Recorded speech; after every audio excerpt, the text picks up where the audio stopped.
당신은 혹시 30년 전 설계된 낡은 운영체제로 2026년에 최신 게임을 돌리려 애쓰고 있지는 않나요? 통계에 따르면 약 95%의 사람들이 자신이 선택하지도 않은 타인의 각본을 평생 반복하며 살아갑니다. 열심히 사는데 늘 제자리 걸음인 것 같고 내 삶이 어딘가 꽉 막힌 기분이 든다면 당신의 의지 문제가 아닙니다. 당신의 무의식 속에 설치된 가문의 설계도가 당신의 한계를 결정짓고 있기 때문입니다. 우리는 태어나는 순간부터 보이지 않는 사슬에 묶입니다. 부모님이 세상을 보던 불안한 눈빛, 적당히 살아야 안전하다는 속삭임, 그리고 실패를 두려워하던 그분들의 위축된 어깨가 그대로 당신의 몸에 이식됩니다. 이것은 당신의 잘못이 아닙니다. 단지 당신의 가문이 생존을 위해 만들어둔 낡은 울타리일 뿐입니다. 그 울타리는 과거의 맹수로부터는 조상들을 지켜주었을지 모릅니다. 하지만 현대 사회에서 그 울타리는 당신의 거대한 잠재력을 가두고 질식시키는 감옥이 되어버렸습니다. 냉정하게 돌아보십시오. 당신이 지금 느끼는 그 막연한 공포와 주저함이 과연 진짜 당신의 것입니까? 아니면 대물림된 가문의 습관입니까? 우리는 이름을 물려봤지만 정작 그 이름에 담길 의미는 단 한 번도 스스로 정의해 본 적이 없습니다. 조상들이 살았던 방식대로 생각하고 그들이 멈췄던 지점에서 당신도 멈춰서고 있습니다. 이 패턴을 인식하지 못하면 당신은 평생 타인이 설계한 미로 속에서 출구를 찾다 지쳐 쓰러질 것입니다. 하지만 다행인 점은 이 사슬이 보이지 않을 뿐이지 결코 끊어낼 수 없는 강철은 아니라는 사실입니다. 이제 우리는 이 낡은 설계도의 결함을 하나씩 파헤쳐야 합니다. 과연 당신의 혈통이 가진 가장 치명적인 약점은 무엇이고 그것이 당신의 오늘을 어떻게 망치고 있을까요? 그 비밀을 아는 순간 당신은 가문의 구성원이 아닌 가문의 지배자로 거듭나게 될 것입니다. 가문의 설계도가 당신을 가두는 감옥임을 깨달았다면 이제는 그 감옥의 지도를 펼쳐야 할 시간입니다. 왜 우리 가문은 대대로 이 지점에서 멈춰섰을까요? 왜 똑같은 고비에서 좌절하고 비슷한 수준의 삶에 안주하며 스스로를 위로했을까요? 이 질문에 답하지 못하면 당신의 각성은 그저 일시적인 감정에 그치고 맙니다. 무의식에 깊게 박힌 약점의 뿌리를 뽑아내지 않는 한 당신의 발걸음은 결국 익숙한 실패의 경로로 되돌아갈 것이기 때문입니다. 가문의 역사를 전략가의 눈으로 디섹션, 즉 해부해 보십시오. 부모님이 가장 큰 기회 앞에서 왜 고개를 숙였는지, 친척들이 왜 단기적인 편안함을 위해 장기적인 성장을 포기했는지 냉정하게 관찰해야 합니다. 우리는 원래 그래 혹은 그게 우리 집안 내력이야 라는 말은 따뜻한 유대감이 아닙니다. 그것은 성장을 멈추게 만드는 치명적인 독이자 약함을 대물림하는 비겁한 변명일 뿐입니다. 당신이 그 문장을 그대로 수용하는 순간 당신의 미래도 조상들의 과거와 똑같은 농도로 채색될 것입니다. 특히 눈여겨봐야 할 부분은 바로 두려움의 패턴입니다. 남들보다 튀었을 때 돌아올 비난이 무서워 침묵했던 순간 실패해서 체면을 구길까봐 아예 시작조차 하지 않았던 그 비겁한 선택들을 직시하세요. 이 공포는 사실 생존을 위한 유전적 장치였지만 지금의 당신에겐 성공을 가로막는 장애물일 뿐입니다. 당신의 자산과 미래를 진심으로 아낀다면 이 낡은 생존 전략을 쓰레기통에 과감히 던져버려야 합니다. 약점은 연구되지 않을 때만 반복되는 법입니다. 이렇게 가문의 약점을 낱낱이 파악했다면 당신은 이미 남들과는 다른 출발선에 선 셈입니다.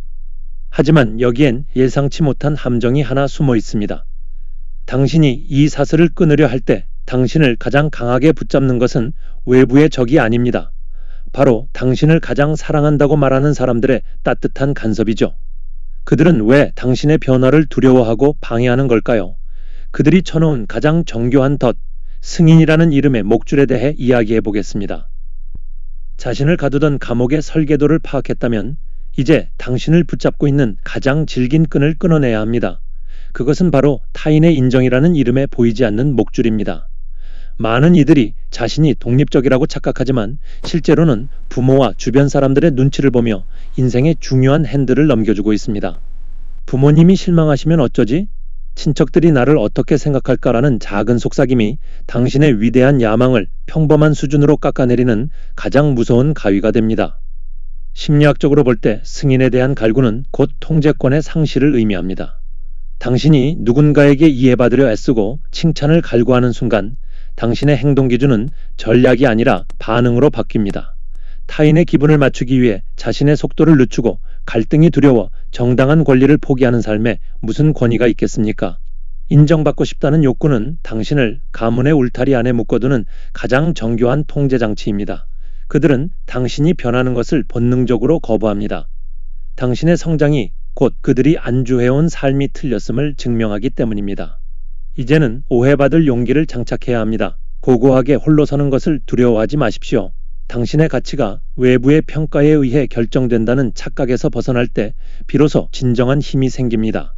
사람들이 당신을 비난하거나 의심하는 것은 당신이 제대로 된 변화의 길을 걷고 있다는 가장 확실한 증거입니다. 사자처럼 홀로 걷는 법을 배우지 못하면 당신은 평생 양떼의 승인을 기다리며 굶주리는 삶을 반복하게 될 뿐입니다. 비정하게 들리겠지만 이것이 당신의 인생을 지키는 유일한 방패입니다. 승인의 목줄을 끊어내고 홀로 서기에 성공했다면 당신은 이제 누구의 간섭도 받지 않는 자유로운 상태가 됩니다. 하지만 진정한 지배자는 단순히 자유로운 것에 만족하지 않습니다.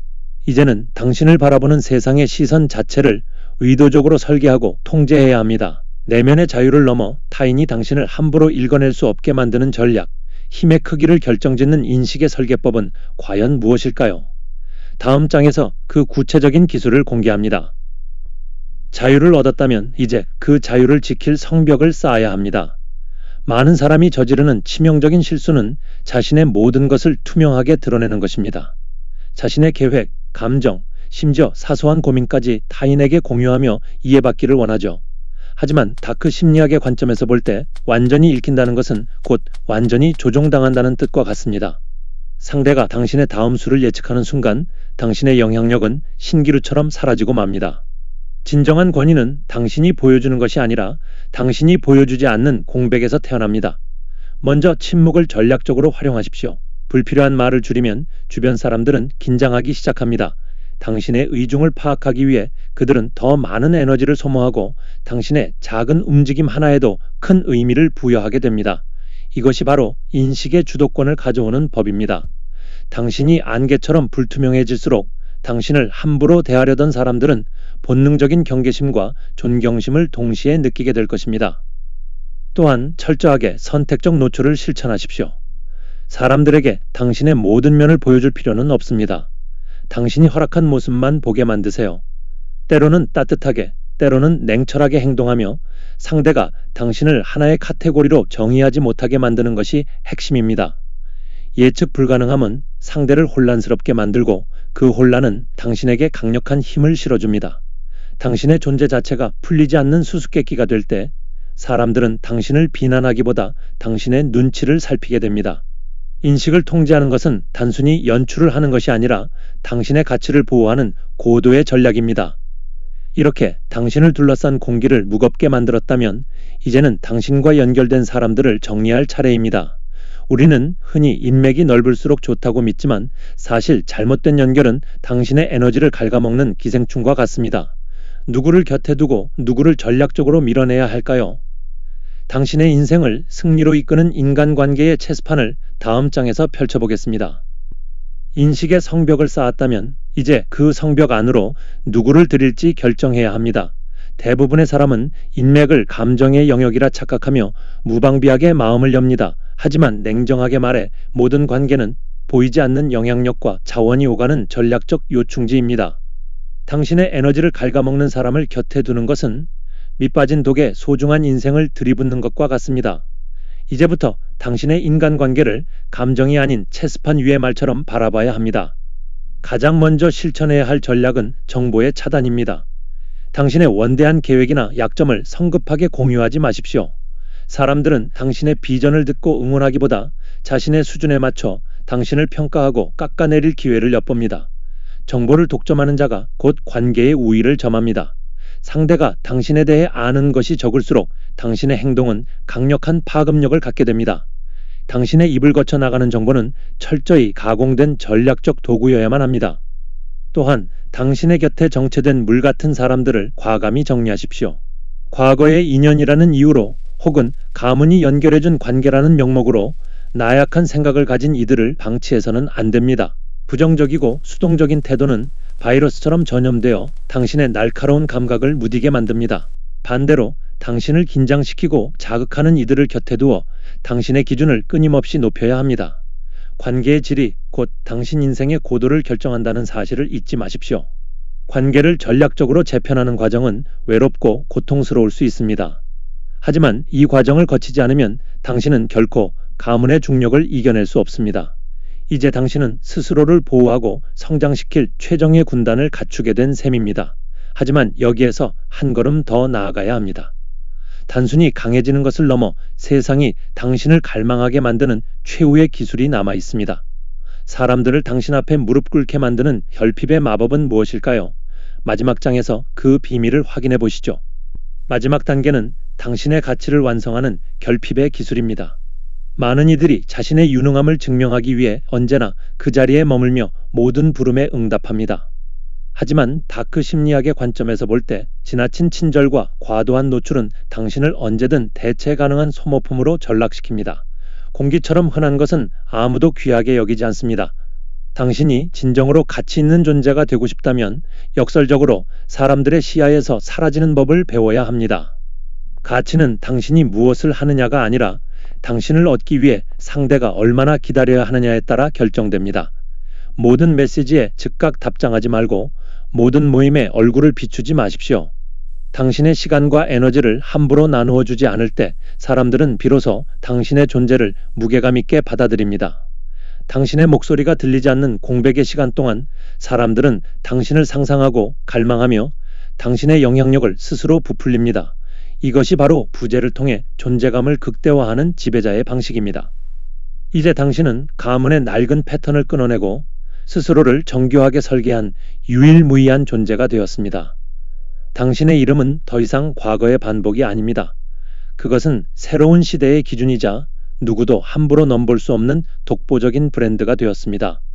평범한 이들이 안락함에 취해 잠들 때 당신은 고립을 자처하며 자신만의 제국을 건설했습니다. 그 결실로 얻게 된 강력한 희소성이야말로 당신의 가문을 다시 정의할 가장 예리한 무기가 될 것입니다. 이 여정의 끝에서 당신의 이름은 단순한 호칭을 넘어 하나의 현상이 되어야 합니다. 혈통의 굴레를 벗어던지고 스스로 신화가 된 당신의 가문은 이제 두려움 섞인 경외심으로 바라보게 될 것입니다. 당신은 더 이상 가문의 일원이 아닙니다.